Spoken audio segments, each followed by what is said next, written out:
नमस्कार, मैं Aditya Kumar ACR training camp से। आज मुख्यतः मैं उन बच्चों के लिए कुछ सहयोग के लिए ये वीडियो बनाने जा रहा हूँ जिन बच्चों का बिहार पुलिस 8415 का जो वैकेंसी था उसमें उन लोगों का रिटर्न का रिज़ल्ट हुआ और फिजिकल में पास हुए अच्छे अंकों से, उसके बावजूद भी मेरिट नहीं बन पाया है। बहुत सारे बच्चे ऐसे भी हैं जिनका मार्क्स 90s में है, 86, 84, 82, 92, ऐसे भी कई केसेस हैं, चाहे लड़का है या लड़की है। ये केस दोनों के साथ है, लड़का लड़की दोनों के साथ। ये जो वीडियो रहेगा, इस वीडियो में आप हर उन बातों को ध्यान देंगे जो ऐसा क्यों हुआ और अब आप क्या कर सकते हैं, उस पर मैं थोड़ा विस्तार से जानकारी देता हूँ। थोड़ा टाइम लगेगा, ध्यान दीजिएगा। और ये गूगल्स लगाने का मेरा कोई शौक़ नहीं है, बेसिकली मेरे आँख में इन्फेक्शन है। आपको ऑड ना लगे इसलिए ये लगाना पड़ा है, आपको ख़राब ना लगे इसलिए।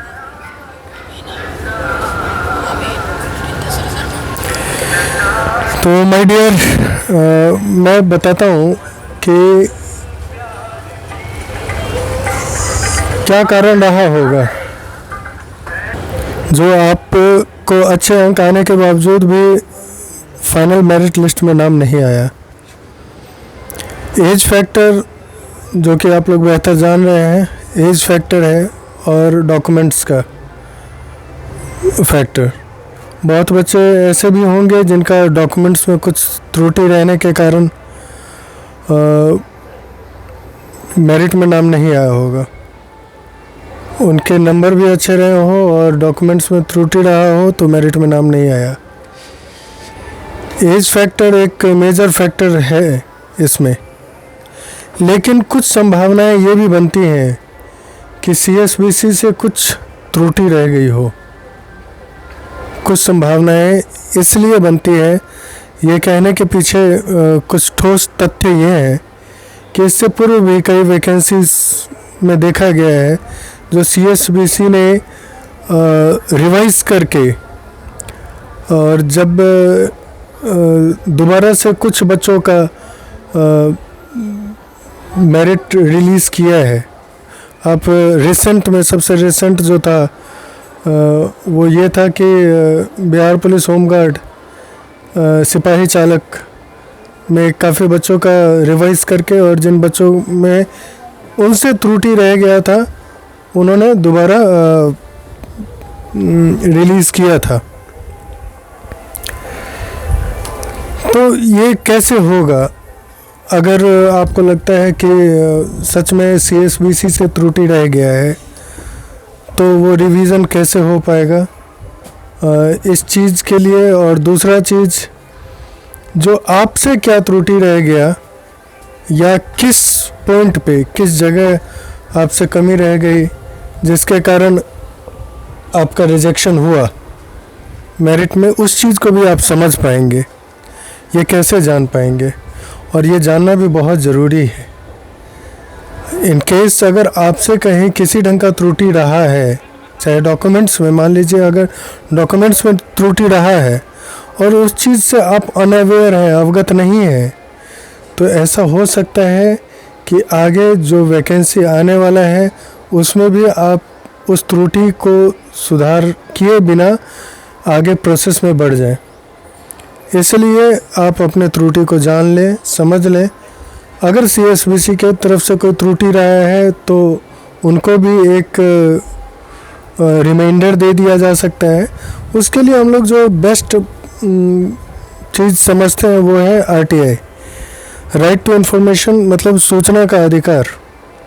जो आपको मिला है उसका आप हेल्प लें, उसका फ़ायदा लें।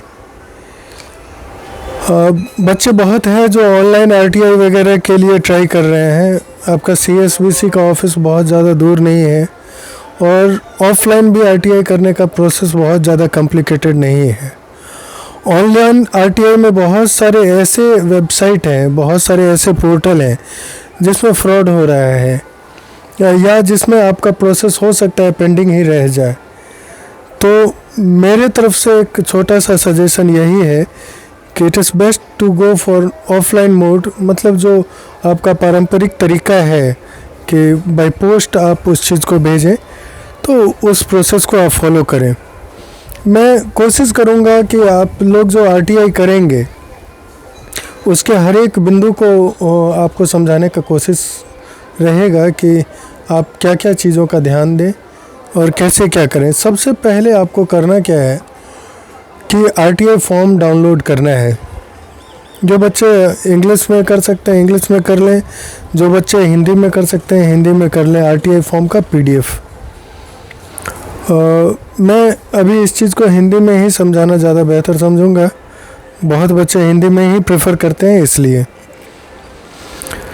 आरटीआई फॉर्म का पीडीएफ डाउनलोड करने के लिए आप डायरेक्ट क्रोम पे जाके download PDF RTI form in Hindi ऐसे करके टाइप करेंगे तो आपको जो सबसे पहले खुलेगा पोर्टल, उसमें आप जाके सबसे उस पर क्लिक करके लास्ट में उसका ग्रीन कलर का आता है ऑप्शन जिसमें आप देख सकते हैं कि download RTI form in Hindi.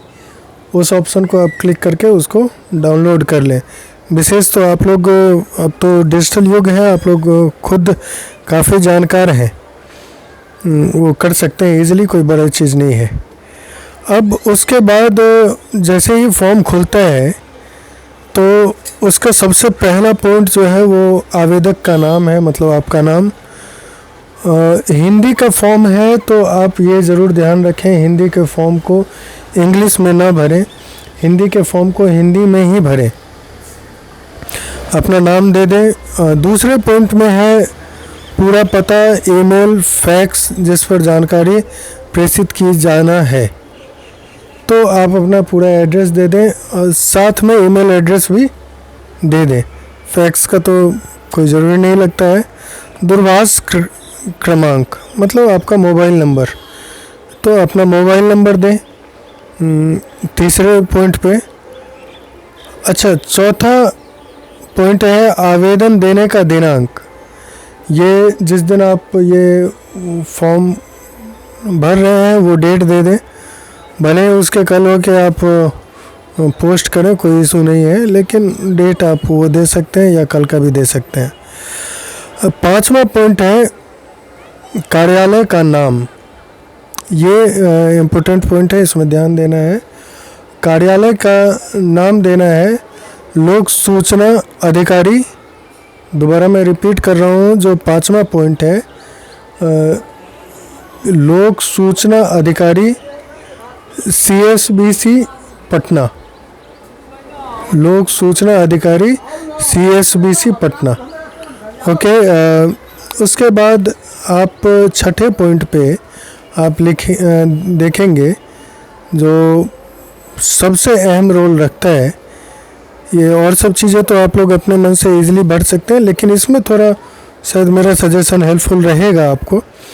चाही गई जानकारी का विवरण, तो चाही गई जानकारी का विवरण में आप 2-3 पॉइंट करके बना दें। सबसे पहला पॉइंट क्या रहेगा, ये आपको क्या जानकारी चाहिए इसका विवरण देना है। इसमें क्या पॉइंट रहेगा कि मेरे द्वारा, मैं इसको दोबारा धीरे धीरे बोल रहा हूँ रिपीट करके, टाइम निकाल के आप इसको प्रॉपर लिख लेंगे। क्या रहेगा, चाही गई जानकारी का विवरण में पॉइंट नंबर 1 में आप लिखेंगे मेरे द्वारा विज्ञापन संख्या, मतलब जो आपका विज्ञापन संख्या है वो विज्ञापन संख्या देंगे। विज्ञापन संख्या 100 में पद, सिपाही पद हेतु फिजिकल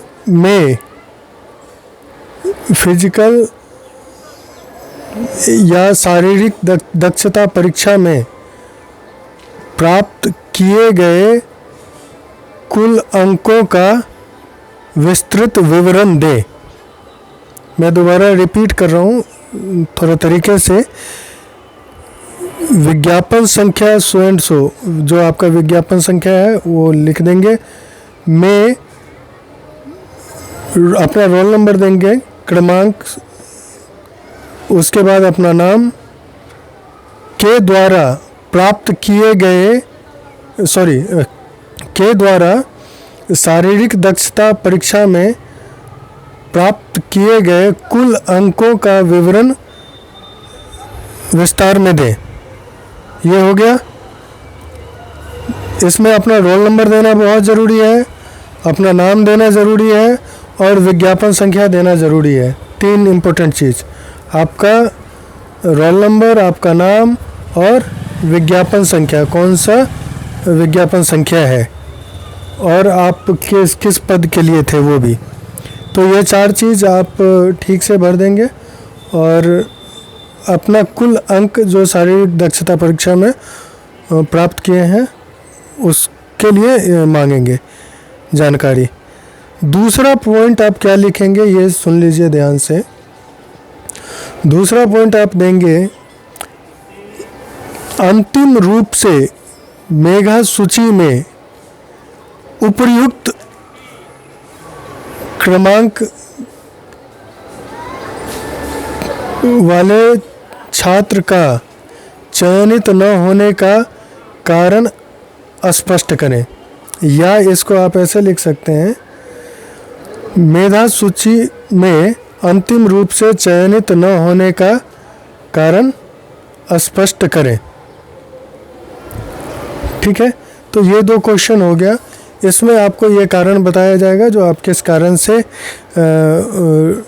चयनित नहीं हो पाए हैं, और पहले वाले में आपका कितना अंक प्राप्त किए हैं वो बताया जाएगा।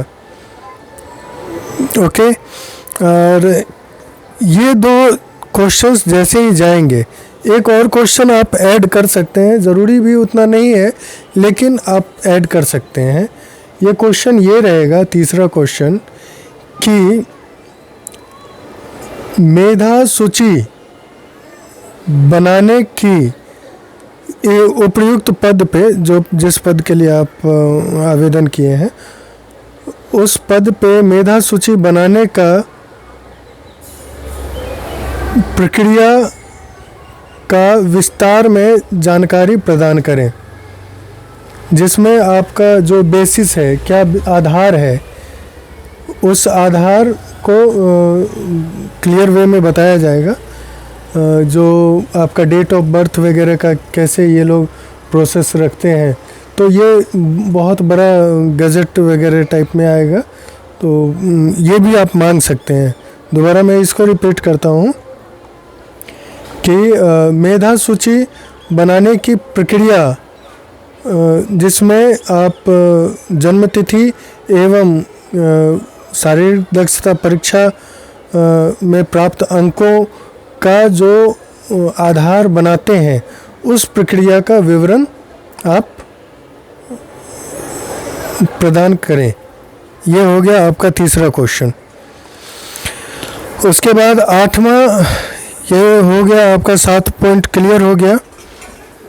7वां पॉइंट है, क्या चाहते हैं, नकल निरीक्षण, रिकॉर्ड निरीक्षण, रिकॉर्ड की प्रमाणित प्रति। तो ये इसमें आपका रिकॉर्ड के प्रमाणित प्रति या नकल या प्रमाणित नमूना, ये तीनों में से किसी पे आप टिक आउट कर सकते हैं। 8वां जो है, ये है आवेदक के साथ अदा किए जाने वाले प्रोसेस फ़ी ₹10 नगद स्टाम्प बीपीएल सूची के सदस्य को देय नहीं है। मतलब जो लोग बीपीएल में हैं उन लोगों को ₹10 का स्टाम्प नहीं देना होगा। अन्यथा जो लोग बीपीएल में नहीं है उन्हें देना होगा। इसमें क्या है कि आपका अगर नगद 10 रुपये दे रहे हैं तो आप नगद पे टिक कर सकते हैं। स्टाम्प अगर दे रहे हैं 10 रुपये का तो आप स्टाम्प पे टिक कर देंगे। तो आप पोस्टल ऑर्डर भी दे सकते हैं, 10 रुपये का पोस्टल ऑर्डर, ये बेस्ट रहेगा। पोस्टल ऑर्डर में आपका 10 रुपये का अगर लेते हैं तो उस पर प्रॉपर एड्रेस वगैरह का ऑप्शन रहता है, उसमें कुछ डिटेल्स भरना होता है। उसमें 2 पार्ट रहेगा पोस्टल ऑर्डर में, एक पार्ट जो कि आपको अपने पास रख लेना है, एक पार्ट आपको एनवेलप में करके उधर भेज देना है। तो पोस्टल ऑर्डर आप 2 पार्ट में से एक पार्ट अपने, दोनों पार्ट में डिटेल्स भरना ज़रूरी है, ये चीज़ ध्यान देंगे। और उसके नीचे रसीद क्रमांक एवं दिनांक, अगर रसीद आप डायरेक्ट वहाँ जाके करते हैं तो उसका ज़रूरी नहीं है, आपको वहाँ जाने का ज़रूरत नहीं है। और कई बार ऐसी स्थितियाँ आई हैं कि वो लोग डायरेक्ट लेते नहीं हैं हैंड टू हैंड, इसलिए बेस्ट है कि आप लोग पोस्ट कर दें। 9वां पॉइंट है, क्या आवेदक गरीबी की रेखा के नीचे हैं या अथवा नहीं, मतलब आप बीपीएल में हैं या नहीं है, तो वो अपना डिटेल भर लेंगे। उसके नीचे है हस्ताक्षर, आप अपना हस्ताक्षर कर देंगे। और उसके नीचे है आपको लिखा होगा पावती, ठीक है। तो ये पावती वाला आपको नहीं भरना है, ये उन लोगों का काम है, उन लोगों के लिए रिक्त छोड़ देना है। विशेष इनकेस कोई दिक्कत होता है, मैं एक काम करूँगा कि जो तीनों जो प्रश्न है उसको मैं सही तरीके से इन रिटर्न आप लोगों को मैं भेज दूँगा। उसके लिए आप लोग व्हाट्सएप नंबर मैं दे देता हूँ, उस पर मैसेज कर सकते हैं। और विशेष उसमें बस आपको यही ध्यान रखना होगा कि विज्ञापन संख्या सेम रहेगा, बस आपको अपना रोल नंबर और अपना नाम, वो रोल नंबर और नाम अपना देना है। मैं उसको डैश करके ब्लैंक करके छोड़ दूंगा, आप लोग को ठीक रहेगा लिखने में। तो मैं व्हाट्सएप नंबर जो दे रहा हूँ उसको नोट कर लें, ऐसे डिस्क्रिप्शन में मैं व्हाट्सएप नंबर भी दे दूंगा।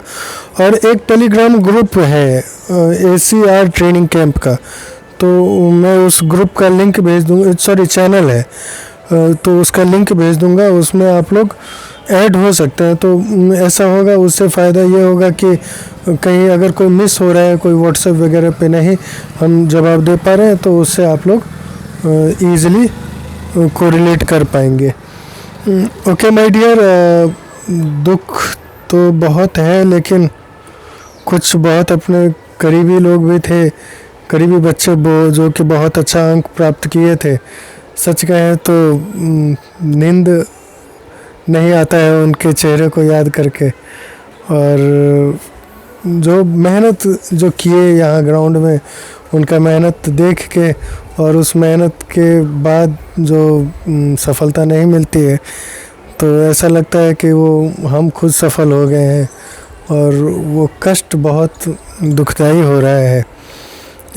तो मेरा एक छोटा सा प्रयास है, ये प्रयास बस इसलिए है कि इनकेस इस प्रयास का बस 2 रीज़न है कि इनकेस अगर CSBC से गलती हुआ है तो CSBC सुधार ले, आपसे अगर गलती हुआ है तो आप सुधार लें। और देखिए माय डियर, घबराना नहीं है, और मैक्सिमम बच्चे जो रिजेक्ट हुए हैं तो, और जिनका अच्छा नंबर था, जिनका कम नंबर था, तो वो तो उनका गलती है क्योंकि उन्होंने मेहनत नहीं किया।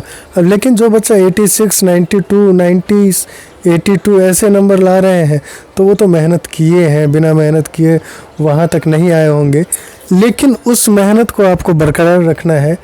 मैं आपको ज़्यादा उपदेश नहीं दे रहा हूँ, और आपके पास एज ज़रूर बचा होगा, क्योंकि यह निश्चित है कि जिनका एज कम रहा है और नंबर ज़्यादा रहा है उन्हीं का नहीं हुआ है। तो आपके पास 2 या 3 साल ज़रूर है, लगभग है कि आप लोगों के पास एज बचा है। इसलिए आपके अतीत में जो हो चुका है, मेरी बात को समझिएगा, आपके पास्ट में जो हो गया है उस पे, उसके कारण डिप्रेशन में जाके और अपना फ्यूचर को भी ना ख़राब करें। मतलब जो रिसेंट में आने वाला है, पता चला आप डिप्रेशन में हैं, आप बीमार हो गए, ये बहुत ज़्यादा डिप्रेशन हो जाता है।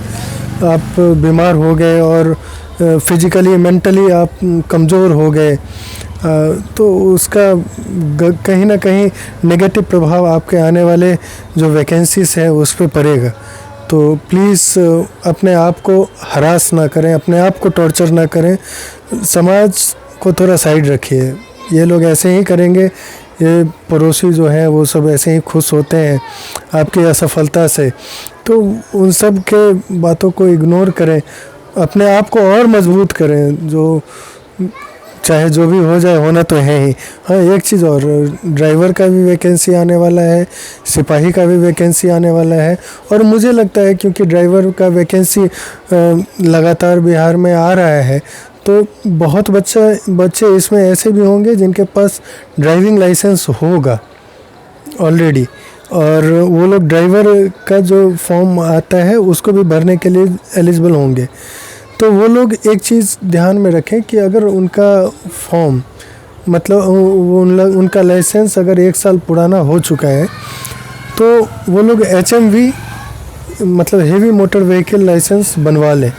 वो इसलिए ज़रूरी है कि अब जो सिनेरियो आने वाला है ड्राइवर वैकेंसी का, सॉरी थोड़ा वीडियो लंबा तो नहीं हो रहा है, चलिए बता ही देता हूँ। जो सिनेरियो आने वाला है उसमें स्थितियाँ ये बनने वाली हैं कि जिनका HMV नहीं है उनका फिर होना मुश्किल हो जाएगा मेरिट में आना। तो जो परेशानी अभी हुई है वो परेशानी आगे ना हो, तो इसलिए इस संबंध में विस्तार से मैं जानकारी दूंगा।